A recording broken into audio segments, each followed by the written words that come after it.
साधना जी की बेमिसाल खूबसूरती, आशा जी की मादक आवाज़, राजा मेहंदी अली खान के कभी ना मिटने वाले बोल और महान संगीतकार मदन मोहन जी की नायाब धुनों को जब राज खोसला जैसे दिग्गज फिल्मकार का साथ मिला, तब मेरा साया जैसा शाहकार तैयार हुआ।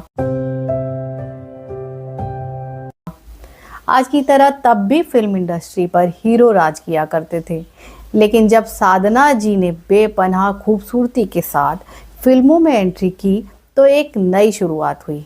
दर्शक उनकी फिल्मों के अलावा उन्हें देखने के लिए भी सिनेमा हॉल आने लगे।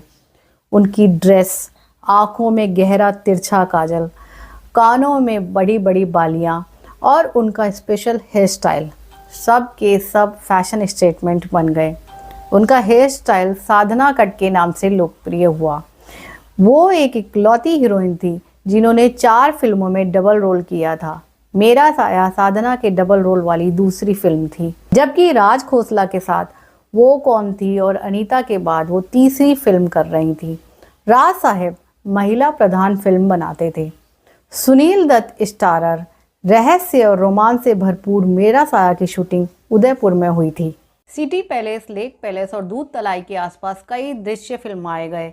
मेरा साया की दिलकश सिनेमा ऑटोग्राफी और चुस्त निर्देशन, जोरदार कहानी और दमदार डायलॉग ने पर्दे पर तहलका मचा दिया। इस फिल्म के संगीत को लता जी ने अपने भाई समान मदन मोहन जी के सर्वश्रेष्ठ संगीत में शामिल किया है। इस फिल्म के सभी गाने आज भी बहुत लोकप्रिय हैं।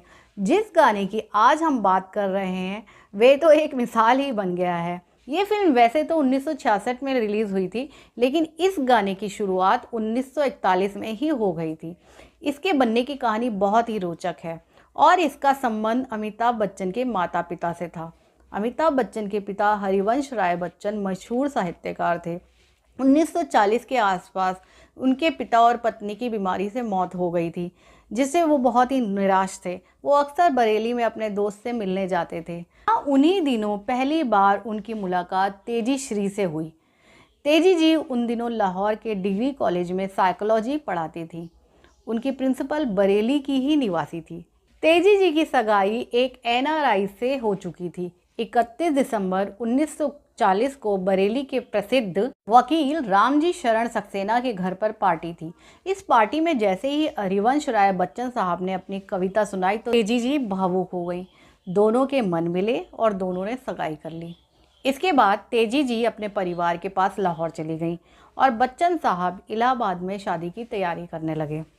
4 जनवरी 1941 में इलाहाबाद में बच्चन साहब और तेजी बच्चन जी की शादी का रजिस्ट्रेशन कराया गया।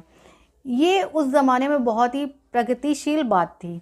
दुनिया को पता चल गया कि हरिवंश जी और तेजी जी की शादी होने वाली है। हालांकि उस ज़माने में अफेयर सार्वजनिक हो जाना अच्छी बात नहीं माना जाता था। राजा मेहंदी अली खान हरिवंश जी और तेजी जी के दोस्त थे और साहित्यिक कार्यक्रमों में उनकी मुलाकातें होती रहती थी। जब एक कार्यक्रम में राजा जी ने तेजी जी से पूछा कि ये कब तक चलेगा, तो खूबसूरत अंदाज में वो बोली, मेरा झुमका तो बरेली के बाज़ार में खो गया है। यानी बरेली में वो अपना दिल हरिवंश जी को दे आई हैं। ये बात राजा मेहंदी अली खान के दिमाग में छप गई और जब राज खोसला जी और मदन मोहन जी ने उन्हें गीत लिखने का जिम्मा दिया तो उन्होंने इसी लाइन से एक कालजाई गीत तैयार कर दिया। दरअसल बरेली यूपी का एक बहुत ख़ास शहर है। वहाँ का बड़ा बाज़ार मुग़लों के ज़माने का है। यहाँ की गलियाँ इतनी तंग हैं कि भीड़ में लोग एक दूसरे से टकराते हुए चलते हैं। कई बार धक्का मुक्की में कानों की झुमकियाँ गिर जाती हैं। इसी से यहाँ के बाज़ार में झुमका गिरने की बात फेमस है। इस गाने में साधना जी ने मस्तानी अदाओं से अद्भुत डांस किया था। उसे देखकर दर्शक दीवाने हो गए थे। जब ये गाना पर्दे पर आता था तो दर्शक सीटियाँ बजाने लगते थे और पर्दे की ओर सिक्के उछालने लगते थे। इसलिए सिनेमा में फिल्म से पहले और इंटरवल में स्लाइड आती थी और ये लिखा रहता था कि कृपया पर्दे पर सिक्के ना फेंके, आग लग सकती है। तब भी दर्शक नहीं मानते थे। खास बात यह है कि इस गाने के लिए मदन मोहन जी ने अपनी मुंह बोली बहन लता मंगेशकर के बजाय आशा भोसले को चुना था। मदन मोहन से आशा जी अक्सर ये कहती थी कि आप अपनी हर फिल्म में लता दीदी को ही क्यों लेते हैं। तो वो कहते थे कि जब तक मैं जीऊँगा मेरी फिल्मों में लता जी ही गाएंगी। लेकिन उन्हें जब लगा कि इस गाने में जो रोमानियत है, नटखटपन है और जिस मादकता की ज़रूरत है वो केवल आशा जी ही पूरा कर सकती हैं, तो उन्होंने इस गीत को आशा जी से गवाया। गाने से पूरे देश में बरेली के झुमके लोकप्रिय हो गए।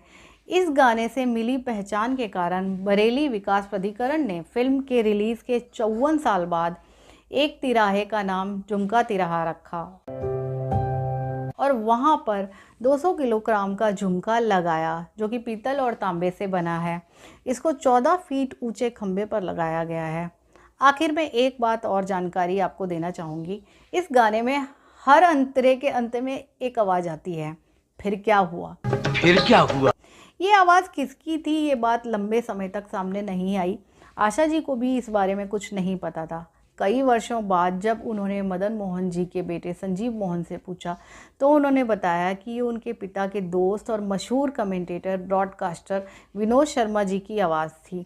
दोस्तों, उम्मीद है कि आपको ये वीडियो पसंद आई होगी और आज की कहानी में बस इतना ही। बहुत सारी मोहब्बतों के साथ अपनी दोस्त शैली आनंद को विदा दीजिए। नमस्कार।